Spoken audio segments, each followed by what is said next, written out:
HD सच्ची कहानियों पर आप सभी का स्वागत है। मेरी शादी को 1 साल नहीं हुआ था और मेरी सास मुझे ताना मारने लगी कि तू बांझ है, तू हमारे घर का वारिस पैदा नहीं करेगी। मैं अपनी सास की बातों को लेकर डिप्रेशन में रहने लगी और अपने दिमाग से ये बात नहीं निकाल पा रही थी और बीमार रहने लगी। इसी तरह 5 साल बीत गए और मैंने अभी तक किसी बच्चे को जन्म नहीं दिया था। मेरी शादी के 5 साल के बाद मेरे देवर की शादी हो गई और मेरी देवरानी साल भर के अंदर ही प्रेग्नेंट हो गई। जो काम मेरे देवर देवरानी कर रहे थे वह बिल्कुल ठीक नहीं था। उनके यहाँ एक नया नन्ना मुन्ना मेहमान जन्म लेने वाला था और वे इस तरह की हरकतें कर रहे थे। उनका एक भी काम मेरी समझ में नहीं आ रहा था। मेरी सास भी उनको कहती थी, ये क्या कर रहे हो। और वही बात हुई जब उनके यहाँ बच्चा जन्म लेने वाला था और आखिरी दिन था तो अस्पताल में डॉक्टरों की चीख निकलना शुरू हो गई। डॉक्टर इधर उधर भागना शुरू हो गए। मेरी सास बड़ी मासूम थी, इन बातों को नहीं समझती थी, पर मैं समझ रही थी ये क्या हो रहा है। और मैं हैरान तो तब हुई जब थोड़ी देर के बाद पूरे अस्पताल को बंद कर दिया गया। सिर्फ हम लोग थे और मेरी देवरानी थी जिसके यहाँ बच्चा जन्म लेने वाला था। अब ना तो अस्पताल में कोई आ सकता था और ना ही जा सकता था। और जैसे ही हमें ये खबर मिली बच्चों ने जन्म ले लिया है, थोड़ी देर के बाद हम सब ने अपने कानों पर हाथ रख लिए और हम लोग भगवान के चरणों में गिर गए, क्योंकि वहां पर एक कयामत जैसा मंजर था। सिर्फ इसलिए क्योंकि मेरे देवर ने हमेशा अपनी पत्नी के साथ, मेरा नाम गुनगुन है, मैं घर की जेठानी थी। यहाँ पर मेरा एक देवर भी था जिसकी शादी करवा दी गई थी। वह पढ़ा लिखा था और बहुत अच्छा इंसान था। कॉलेज में बच्चों को संस्कृत पढ़ाया करता था। उसकी पत्नी भी बहुत धार्मिक थी, उसने भी संस्कृत से पढ़ाई की थी, पूजा पाठ की पक्की थी। उसका नाम राधा था। वह घर में आई तो मेरी सास को अपने छोटे बेटे से बड़ी प्रेम था। अपनी छोटी बहू पर बड़ी प्यार लुटाने लगी।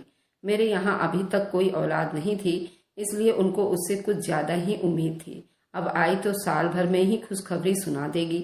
मैं कोई बुरी औरत नहीं थी, लेकिन इस समस्या के लिए मैं भगवान से हमेशा प्रार्थना करती रहती थी, हे भगवान ऐसा हो कि उसके यहाँ भी कोई बच्चा जन्म ना ले, मेरी सास को पता लगे। क्योंकि मेरे पति ने लव मैरिज की थी और मैं उनके साथ लव मैरिज करके इस घर में आई थी और वे अपनी मर्जी से मेरी देवरानी को लेकर आई थी। देवर तो मेरा ऐसा था, उसे कोई लड़की क्या पसंद आती, वह तो किसी को आंख उठाकर भी नहीं देखता था। इसलिए उसकी माँ ने जो कहा उसने मान लिया। लड़की भी अभी तक देखने में अच्छी लग रही थी, पर मुझे लगता था ये मेरे साथ नहीं चल पाएगी और कोई ना कोई समस्या जरूर होगी। मैंने अपनी माँ से ये बात की थी तो उन्होंने मुझे एक टोटका बताया था जो मेरी मम्मी के स्वामी जी ने उनको बताया था।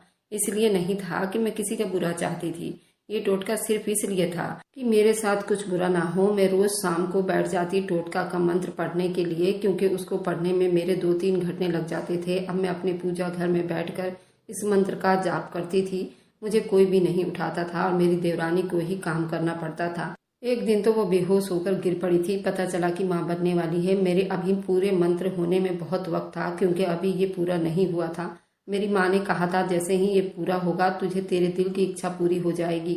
डॉक्टर के पास मेरी देवरानी को ले गए, कन्फर्म कर दिया कि हाँ माँ बनने वाली है। मेरी सास तो खुशी से नाचने लगी। उसकी नज़र उतारती, कभी उसकी बलाएं लेती। वह बहुत ज़्यादा खुश थी। रात हुई तो मैं अपने पति के साथ कमरे में बैठी थी और परेशान थी। उसने कहा कि गुनगुन क्या बात है, क्यों परेशान हो। मैंने उसे बताया कि राधा प्रेग्नेंट है और हमारी शादी को 8 साल हो गए हैं, अभी तक हम पर भगवान ने कोई कृपा नहीं की थी, जबकि हम दोनों के मेडिकल रिपोर्ट बिल्कुल ठीक थे। पता ही नहीं ऐसा क्यों हो रहा था हमारे साथ। मेरे पति ने कहा कि तुम्हारे देवर देवरानी के यहाँ बच्चा जन्म लेने वाला है तो तुम्हें तो खुश होना चाहिए। घर में बच्चा आ जाएगा तो तुम्हारी सास यानी कि मेरी माँ का सारा ध्यान उसी की तरफ लग जाएगी और तुम्हें कोई कुछ भी नहीं कहेगा। तुम आराम से अपनी जिंदगी गुजारना। मैंने कहा कि आप नहीं समझ रहे हैं ना, बेशक उनका ध्यान उधर लग जाएगा, घर में बच्चा भी आ जाएगा, मुझ पर ज्यादा प्रेशर भी नहीं होगा। लेकिन क्या मुझे बच्चा नहीं चाहिए? मुझे भी तो औलाद चाहिए ना। मैं भी तो औलाद के लिए मरी जा रही हूँ। आप हैं कि कुछ करते ही नहीं। मैंने उनसे कह तो दिया था आप कुछ करते ही नहीं, लेकिन ये भी सच था कि उसने बहुत कुछ किया था। वो मुझे डॉक्टर के पास भी ले गया था। उन 8 सालों में उसने मेरा बहुत इलाज करवाया था और अपना भी इलाज करवाया। सारे रिपोर्ट नॉर्मल होता था। हमें ताकत की दवाइयाँ दी जाती थी, क्योंकि वैसे हमारे साथ ऐसी कोई समस्या नहीं थी कि मैं प्रेग्नेंट क्यों नहीं हो रही थी। इसमें भी भगवान की कोई इच्छा छुपी हुई थी। भगवान जी पता नहीं हमें किस बात की सजा दे रहे थे। मैं बच्चों के लिए तरस रही थी। मुझे बच्चे बहुत पसंद थे। मैंने अपने परिवार की ऐसी लड़की थी किसी का भी बच्चा देखते ही उसे उठाकर गले से लगा लेती थी। वे लोग अपने बच्चे मेरे पास छोड़ जाते थे और मेरे सभी रिश्तेदार कहते थे कि दूसरे के बच्चों से इतना प्यार करती है, जब खुद का बच्चा होगा तो न जाने कितना प्यार करेगी। बच्चों के लिए तो किसी से भी लड़ जाया करती थी, लेकिन मुझे बच्चों का इतना शौक था। लेकिन भगवान न जाने मेरे ऊपर ये कृपा क्यों नहीं की थी। एक दिन मैंने अपने देवर को कोई अजीब हरकत करते हुए देखा। वह बाहर बैठा चिकनी मिट्टी को पानी के साथ गूंद रहा था। हमारा घर गांव से ज्यादा करीब था और काफी बड़ा था, लेकिन हमारे घर में मिट्टी की कोई चीज नहीं थी जिसके ऊपर मिट्टी का लेप लगाया जाए। मेरा दिल तो किया मैं उसे पूछूं कि क्या कर रहा है, लेकिन मैंने ध्यान नहीं दिया। दूसरे दिन भी यही करता रहा। जब तीसरे दिन भी यही कर रहा था तो मैंने उसकी पत्नी से कहा, संतोष को क्या हो गया है, क्या करता रहता है मिट्टी के साथ। वह हंसने लगी। उसने कहा कि नहीं भाभी, मिट्टी के साथ नहीं खेलते, असल में वो मिट्टी का लेप बनाकर मेरे पेट पर लगा देते हैं क्योंकि उससे हमारे बच्चे की रक्षा होगी। मैंने कहा, इस मिट्टी का लेप लगाने से किस तरह की रक्षा हो सकती है, ये तुम कैसी बातें कर रही हो। उसने कहा कि हाँ, हमने किसी ज्ञानी आदमी से पूछा था इस काम को संपन्न करने के लिए, और साथ साथ में एक मंत्र भी बराबर पढ़नी है। इससे मेरे होने वाले बच्चे का बहुत रक्षा होगी और उस बच्चे पर हमेशा भगवान की छत्र छाया बनी रहेगी और बच्चा आराम से इस दुनिया में आ जाएगा। और इस टोटका को रोज करने से हमारा बच्चा बिल्कुल सेहतमंद होगा। तो उन्होंने शायद अपने पंडित जी से पूछा है। मैं हैरान हुई। मैंने कहा, मैं तो कभी ऐसी बातों के बारे में नहीं सुना। देखो, इस तरह की हरकतें नहीं करनी चाहिए। तुम लोगों का पहला बच्चा है, जो डॉक्टर कहती है बस वही करो। डॉक्टर को ज्यादा पता होता है। कहने लगी, नहीं, डॉक्टर तो प्रेग्नेंट औरतों को डरा देती है ताकि उसके पैसे बने। मैं उसकी इस बात से बिल्कुल भी सहमत नहीं थी, क्योंकि वह गवर्नमेंट के अस्पताल में इलाज कराने के लिए जा रही थी और गवर्नमेंट के अस्पताल डॉक्टर के बिना सीरियस कंडीशन के किसी की ऑपरेशन नहीं करते। गवर्नमेंट के अस्पताल में ऑपरेशन करने का कोई अलग से चार्ज नहीं होता। बहुत ज्यादा सीरियस होता है उसी कंडीशन में ऑपरेशन की जाती है। क्योंकि मैंने भी डॉक्टर से सब कुछ पूछा हुआ था, मुझे नहीं लगता था कोई डॉक्टर जानबूझकर ऐसा करती होगी। और जिस डॉक्टर के पास ये गई थी वह बहुत अच्छी थी। मैंने तो अस्पताल की सारी डॉक्टर को देखा हुआ था, इसलिए मुझे ज्यादा भरोसा था। उसने कहा था कि इस टोटका को करने से हमारे बच्चे की रक्षा होगी। लेकिन जब से उसका पति ये सारी हरकतें कर रहा था, वह बहुत ज्यादा बीमार रहने लगी थी और सारे घर के काम मुझे करने पड़ते थे। हर तरह से उसकी तबीयत खराब होती जा रही थी। कभी चलती चलती उसकी सांस फूल जाती तो कभी उसकी हालत और ज्यादा खराब हो जाती और उसका पेट भी बहुत ज्यादा आगे को बढ़ता जा रहा था। अब तो उससे बिल्कुल भी चला नहीं जाता था और सिर्फ एक ही बार डॉक्टर के पास गई थी, वह भी शुरू के दिनों में। उसके बाद मेरी सास ने भी मना कर दिया और कहा कि बार बार बच्चों को झाड़ा लगवानी है, डॉक्टर के पास ले जाओ। सब कहते थे कि नहीं, डॉक्टर के पास नहीं जाएगी और ना ही वह अल्ट्रासाउंड करवाएगी, और हमने अल्ट्रासाउंड नहीं करवाना। मैं तो कोई सलाह देती तो बुरी ही बनती। एक दिन मैंने अपनी सास को देवरानी से बात करते हुए सुन लिया। मेरी सास ने कहा कि जब से तेरी प्रेगनेंसी के बारे में पता चला है, तब से ही ये रोज शाम को ये तंत्र मंत्र लेकर बैठ जाती है, इसलिए तेरी तबीयत खराब हो रही है। ये सुनकर मैं हैरान रह गई, क्योंकि मेरा ऐसा कोई भी इरादा नहीं था। अगर मेरे देवर का बच्चा होता तो वह इस घर का वारिस होता। मुझे ऐसा करने की क्या जरूरत थी? मुझे तो बच्चों से बहुत प्यार था। जब से मैंने ये बात सुनी, मेरा दिल बड़ा खराब हुआ। मेरी सास उसके दिल में मेरे लिए जहर भर रही थी। उसने आगे से कोई ऐसी वैसी बात नहीं की, पर उसके दिल में बात तो डाल दी गई। मेरी सास ने यहाँ तक कह दिया कि ये तो बांझ है, बस तेरी ही औलाद होने वाली है, इसलिए ये सब कुछ कर रही है और तू उसकी कोई बात नहीं मानना। और वे लोग अपने टोटके पर लगे रहे और मैं अपने लिए टोटके करती रही। लेकिन जब मैंने हिसाब लगाया तो मुझे पता चला कि मेरी देवरानी की प्रेगनेंसी का टाइम 9 महीने से ऊपर होता जा रहा था। वह अभी तक डॉक्टर के पास नहीं गई थी। मैंने कहा कि तुम डॉक्टर के पास जाओ, तुम्हारा प्रेगनेंसी तो 9 महीने से ऊपर हो गए हैं और ऐसी औरतों का तो ऑपरेशन ही होता है। मेरी सास ने कहा, तू अपने मुंह से कोई अच्छी बात निकाल ले, बार बार कहती है ऑपरेशन होगा।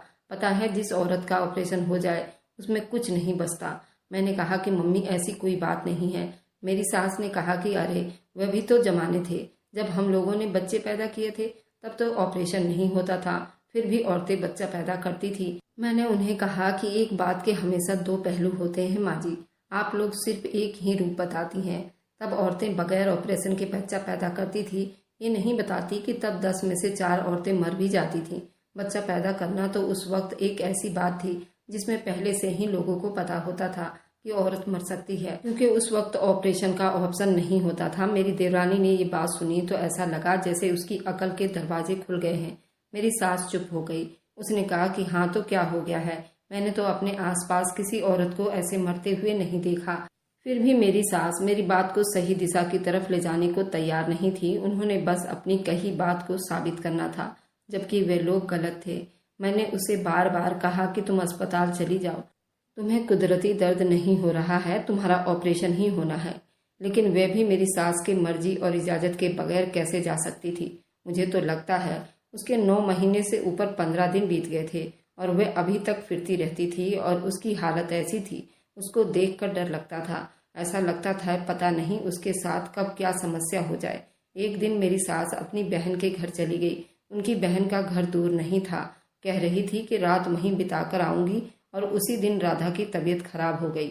मैंने अपने पति से कहा कि उसे अस्पताल लेकर जाना पड़ेगा। हम लोग जल्दी उसको अस्पताल लेकर गए। जब डॉक्टर ने ये समस्या देखी तो वे खास परेशान हो गई। उसने कहा कि आपका केस तो बड़ा मुश्किल लग रहा है, आप लोग पहले क्यों नहीं आए, ये किस डॉक्टर का केस है। मैंने कहा किसी डॉक्टर का केस नहीं है, आप ही हैंडल कर लें। वह कहने लगी कि ऐसे कैसे हो सकता है, चेकअप किससे करवाया है, प्रेगनेंसी टेस्ट किससे करवाई है, कौन से हॉस्पिटल जा रही थी। मैंने कहा ये किसी के पास नहीं गई थी। जब इसका प्रेगनेंसी 2 महीने का था, शुरू के दिनों में यहीं आई थी डॉक्टर सुमन के पास, उसके बाद से अब आ रही है। ये बात सुनकर डॉक्टर तो हैरान रह गई, समझ गई ये केस तो बहुत सीरियस लग रहा था। उसने कहा कि अच्छा ठीक है, इसलिए उसने जल्दी से अल्ट्रासाउंड किया और बाहर आई तो उसकी हालत कुछ अजीब सी थी। मैं तो अंदर गई थी, लेकिन मुझे ऐसा लग रहा था कोई बुरी खबर है। मैंने उससे पूछा कि सब ठीक है। उसने कहा कि अभी तक तो सब ठीक है, एक काम करो, आप बस मरीज के साथ रहो, बाकी सब कुछ मुझ पर छोड़ दो। मैंने कहा कि बाकी सब कुछ क्या?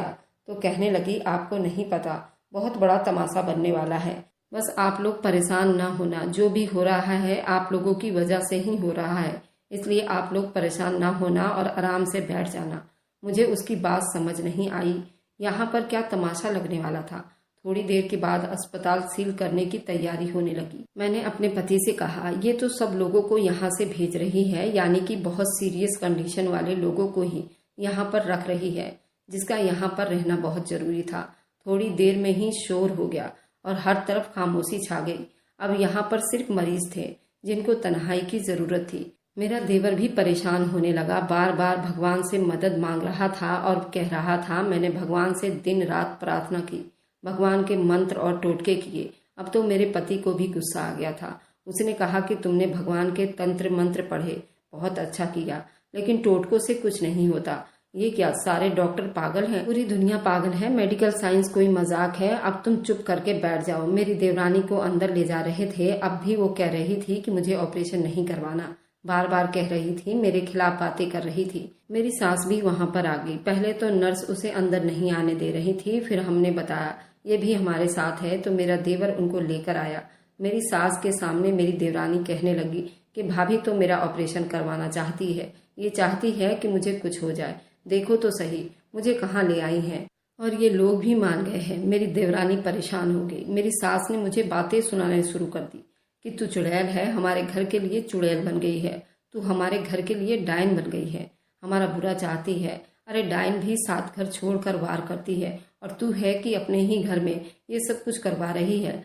वह ये भूल गई कि अगर मैं राधा को वक्त पर अस्पताल ना लाती तो पता नहीं आज क्या हो जाता।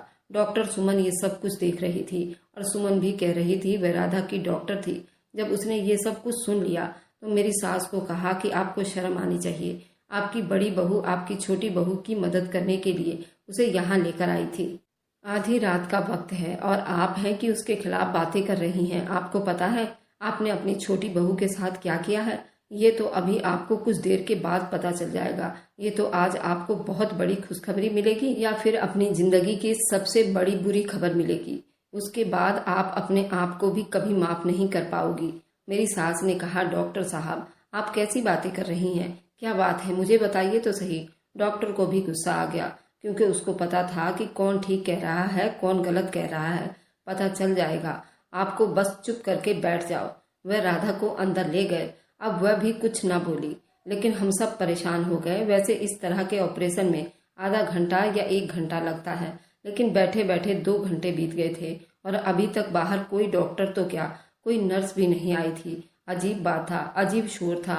कभी एक डॉक्टर अंदर जाता तो कभी दूसरा डॉक्टर जाता था और हर तरफ शोर अफरा तफरी मची हुई थी। 3 घंटे के बाद एक नर्स बाहर आई और उसने बस इतना कहा कि अभी ऑपरेशन चल ही रहा है।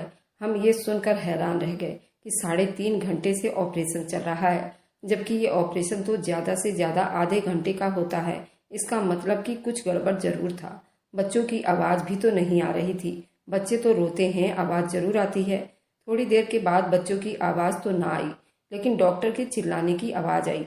हम लोग डर गए। हम पहले ही बड़े परेशान थे और भगवान से प्रार्थना करने लगे, सब ठीक हो, हमारे परिवार में कोई मुसीबत ना आए, हमें कोई बुरी खबर सुनने को ना मिले। हमारे अंदर इतनी हिम्मत नहीं है, हम बुरी खबर नहीं सुन सकते। अभी तक राधा का ऑपरेशन चल रहा था और ऐसी बुरी खबर की सोच आते ही दिल बहुत तेज घबरा रहा था। अभी उसकी शादी को 1 साल भी नहीं हुआ था। वह जवान थी, खूबसूरत थी। भगवान न करे उसके साथ कुछ बुरा हो। राधा के माँ बाप को क्या जवाब देते? किसी ने भी उसके माँ बाप को फोन नहीं किया था। उसने खुद कहा था कि अभी नहीं बताना। वैसे भी अस्पताल में किसी को आने की इजाजत नहीं थी। अगर उनको बताते तो वह भी यहाँ आने की कोशिश करते। और डॉक्टर ने कहा था अब ना तो अंदर से कोई बाहर जाएगा और न ही बाहर से कोई अंदर आएगा, क्योंकि अगर ये सब कुछ मीडिया वालों को पता चल जाएगा तो यहाँ भीड़ लग जाएगी। आखिर ऐसा भी क्या हो रहा था? वही बात हुई। पता नहीं कितने घंटे बीत जाने के बाद डॉक्टर बाहर आई। उसने कहा कि आपकी बहू की जान खतरे से बाहर है, फिलहाल वे अंदर ही हैं, लेकिन कल सुबह हम उसको दूसरे रूम में शिफ्ट कर देंगे। हमने भगवान का बहुत धन्यवाद किया। राधा तो ठीक है, लेकिन अब दूसरा सवाल हम सबका यही था कि बच्चा कैसा है। वे कहने लगी कि बच्चा नहीं, बच्चे हैं। ये सुनकर हम बहुत खुश हुए। हमें लगा कि 2 बच्चे हुए हैं, यानी कि जुड़वा बच्चे हैं। ये तो बहुत खुशी की बात थी, जुड़वा बच्चे हुए थे। उससे अच्छी बात और क्या हो सकती थी। मेरी सास ने कहा कि मैं और संतोष जाएंगे, तुम दोनों यहीं बैठो। डॉक्टर ने कहा कि नहीं, आप दोनों को भी आने दे, क्योंकि उन दोनों की जरूरत पड़ेगी। उनकी बात हमें कुछ समझ में नहीं आई। हम सभी डॉक्टर के पीछे चल पड़े और वे हमें बच्चों की नर्सरी में ले गए। यहाँ तो बच्चे ही बच्चे थे और इसमें से हमारे वाले बच्चे कौन थे फिलहाल समझ नहीं आ रहा था। डॉक्टर आगे बढ़ी। उसने 3 बच्चों के तौलियों को एक साइड में कर दिया। 3 बच्चे पैदा हुए थे, यानी कि ट्रिपल बच्चे। ये तो बड़ी अच्छी बात थी। इसमें से 2 बेटे थे और 1 बेटी लग रही थी। उसने तीनों को झूले में एक साइड पर कर दिया। वह 3 वाले एक साइड पर हो गए और बाकी कुल 14-15 झूले थे जो एक साइड पर पड़े हुए थे। मैं ही बोली, मैंने कहा डॉक्टर क्या ट्रिपल बच्चे हुए हैं? मैं जरा पढ़ी लिखी थी, इस वजह से डॉक्टर मुझसे ज्यादा बात कर रही थी, क्योंकि जो लोग अस्पताल में काम करते हैं उनकी एक मेडिकल भाषा अलग होती है और वही बार बार बोलते हैं, जिनको समझने के लिए इंसान को पढ़ा लिखा होना चाहिए। जैसे उन्होंने कहा था कि हमने आपकी बहू को खून और ताकत की सुइयां वगैरह लगाई है, अभी उनको बार बार ड्रिप लगती रहेगी, और कह रहे थे उसको ज्यादा से ज्यादा ब्लड की ड्रिप लगाई जा रही थी ताकि उसको खून की कमी ना हो। डॉक्टर ने कहा जी नहीं, ये तीनों आपके बच्चे नहीं हैं। जब उसने ये बात कही तो हम इस कदर परेशान हुए। उसने कहा कि जो साइड पर आपके बच्चे नजर आ रहे हैं ना, ये सब आपके बच्चे हैं। हमारे लिए खुशखबरी थी या बुरी खबर हमें समझ नहीं आ रही थी। डॉक्टर मजाक क्यों करेगी भला? वह मजाक करने के मूड में तो नहीं लग रही थी। डॉक्टर का हमारे साथ क्या मजाक था? मेरी सास ने कहा क्या मतलब? मैंने कहा कि टोटल कितने बच्चे हुए हैं? डॉक्टर ने कहा कि 14 बच्चे हुए हैं आपकी देवरानी के, जिसमें से 10 बेटियां हैं और 4 बेटे हैं। ये बात सुनकर ऐसा लगा मेरी सास तो बेहोश हो जाएगी। मैंने भी अपना सर पकड़ लिया। मेरे पति ने मुझे सहारा दिया, कहा संभालो अपने आप को। मैंने कहा कि 14 बच्चे? मेरे देवर की हालत क्या थी उस पर तो मैंने गौर नहीं किया। फिलहाल वह परेशान था। डॉक्टर ने कहा कि हाँ, तभी तो इतना वक्त लग गया और अस्पताल को भी सील करना पड़ा, क्योंकि ऐसी खबर बहुत जल्द बाहर फैल जाती है। मीडिया वाले यहाँ आ जाएंगे, तस्वीर बनाना शुरू कर देंगे, लेकिन लोगों का अपना सीक्रेट भी होता है। वह आप लोग तो मुझे वैसे भी धार्मिक टाइप लग रहे हैं, इसलिए हम लोगों ने मना किया। हमें पहले से ही पता होता है कि समस्या किस तरह हैंडल की जाएगी, तो हम हर चीज को संभालने की सहूलियत रखते हैं। इस साइड के झूले के 14 बच्चे आप लोगों के हैं, ये हैं आप लोगों के बच्चे। और यहाँ पर 3 औरतों के और बच्चे हुए हैं, वे सिंगल बच्चे हुए हैं जो कि 3 बच्चे हैं और बाकी सारे तुम्हारे बच्चे हैं। उसके अलावा इस अस्पताल में फिलहाल नर्सरी में कोई बच्चा नहीं है। मैंने बच्चों को देखा तो बच्चे ज़्यादा सेहतमंद नहीं थे, कुछ बच्चे बहुत कमज़ोर थे। डॉक्टर ने कहा सारे बच्चों का वजन एक सा नहीं है, कुछ बच्चे ऐसे हैं जो सिर्फ 1 किलो के हैं, यानी कि बहुत कमज़ोर हैं। इसलिए आप लोग ये भी दिमाग में रखिएगा कि भगवान उन बच्चों के साथ अच्छा करे, लेकिन किसी भी समस्या के लिए आपको तैयार रहना होगा। हम लोग इसी तरह इस बात को हजम करके डॉक्टर की बात सुन रहे थे कि चलो 14 बच्चे हुए, हमारे परिवार के बच्चे हैं, राधा और संतोष के बच्चे हैं, हम पांचों मिलकर संभाल लेंगे। जब मेरी सास ने अचानक से अपना सीना पीटना शुरू कर दिया, उसने कहा हमने तो सिर्फ एक बच्चा मांगा था, इसने तो पूरी फौज पैदा कर दी। 14 बच्चे पैदा करके बैठ गई है, कौन पालेगा इन बच्चों को, कौन खर्चे पूरे करेगा, 14 बच्चों के कपड़े कौन बनवाएगा, दूध कहाँ से आएगा, खुद तो नहीं पिलाएगी इतने बच्चों को दूध, क्या होगा इन बच्चों का। अरे हम तो लुट जाएंगे, हमारी तो जमीनें भी बिक जाएंगी, कुछ नहीं बचेगा हमारे पास। 14 बच्चों में से 10 बेटियां पैदा कर दी इस औरत ने। अब इस औरत ने 10 बेटियां पैदा की है और 4 बेटे। अरे 2-3 बेटियां होती, बाकी सब बेटे होते, किसी तरह बर्दाश्त कर लेते। 10 बेटियों की माँ बनी है। डॉक्टर को भी मेरी सास पर इतना ही गुस्सा आ रहा था जितना मुझे आ रहा था। संतोष तो अपने बच्चों को संभालता हुआ एक तरफ चला गया और कहा कि मम्मी क्या कह रही हैं आप, आराम से बैठ जाइए। लेकिन उनकी जुबान नहीं रुक रही थी, वे बार बार कह रही थी राधा ने हमें नर्क में डाल दिया, इतने बड़े नर्क में डाल दिया है। 2 बच्चे पैदा कर देती, 3 बच्चे पैदा कर देती, अरे 4 बच्चे पैदा कर देती। अरे उसने तो बच्चों की लाइन लगा दी, एक साथ हमारे यहाँ पर 14 बच्चे। ये सब देखकर मेरी सास बहुत गुस्सा हो रही थी और बार बार यही चिल्ला रही थी, अब हम क्या करेंगे, कैसे संभालेंगे इन बच्चों को, पैसा कहाँ से आएगा। संतोष मेरा देवर बार बार कह रहा था कि भगवान ने हम पर अपनी कृपा दिखाई है, कोई ना कोई रास्ता जरूर निकल जाएगा। लेकिन मेरी सास बात को समझ नहीं रही थी। राधा 16 दिन तक अस्पताल में रही और बच्चे भी उसके साथ। बाद में हम सब उसे घर ले आए और वह भी बड़ी परेशान थी। मैंने उसे कहा मैं हूं ना तुम्हारे साथ, क्यों ना मैं राधा को संभालती और बच्चों को भी। मैंने अपनी बहनों को घर बुलाया। मेरी 4 बहनें थी और राधा की भी 2 बहनें थी। अब हम कुल मिलाकर 11 लोग संभालने वाले थे और हमने 14 बच्चों को संभालना था। मैं ये नहीं कहती कि जिंदगी बड़ी आसानी से बीती, बहुत मुश्किल हुई, पर हम लोगों ने मिलजुल कर सबको संभाल लिया। और रही बात पैसों की, तो मेरे देवर ने अपने हिस्से की जमीन बेच दी। आज इस बात को 2 साल होने वाले हैं। अब बच्चे 2 साल के हो गए हैं, खुद से खाते पीते हैं, खेलने भागते हैं। मेरी देवरानी कहती है ये सारे बच्चे सिर्फ मेरे ही नहीं, आपके भी हैं। मुझे तो बच्चों से वैसे भी बहुत प्यार था कि मैं एक बच्चे को तरसती रही, और कहाँ अब मेरे घर में बच्चों के भरमार हो गया है। कभी कभी हम लोग बहुत ज़्यादा परेशान भी हो जाते हैं, रोना भी शुरू कर देते हैं, लेकिन फिर भी हम हिम्मत नहीं हारते। लोग भी हमारी मदद करते हैं। डॉक्टर साहब ने एक NGO से हमारी जान पहचान करवा दी थी। ऐसा नहीं कि ज़रूरत से ज़्यादा होता, लेकिन ज़रूरत पूरी हो जाती। बच्चों को देखकर हम बहुत खुश थे, उनकी ज़िंदगी लिखी थी, इसलिए वह इस दुनिया में आए और उनको हमने संभाल लिया। 2 साल बड़ी मुश्किल थे, अब इतनी मुश्किल नहीं होती। खुद खाने पीने वाले हो गए थे। हमारे गांव में होने वाला एक नया अजूबा था, उसकी कहानी सुनाकर मुझे फिर से ये सब कुछ याद आ गया। और अब भगवान की कृपा है, सब कुछ ठीक है। अब भगवान की कृपा है, ऐसा कोई दिन नहीं बीतता कोई भी बच्चा भूखा सोया हो या उसे खाने को सही से कुछ ना मिला हो। मेरी सास का व्यवहार वैसा ही है, धूप छांव जैसा ही था।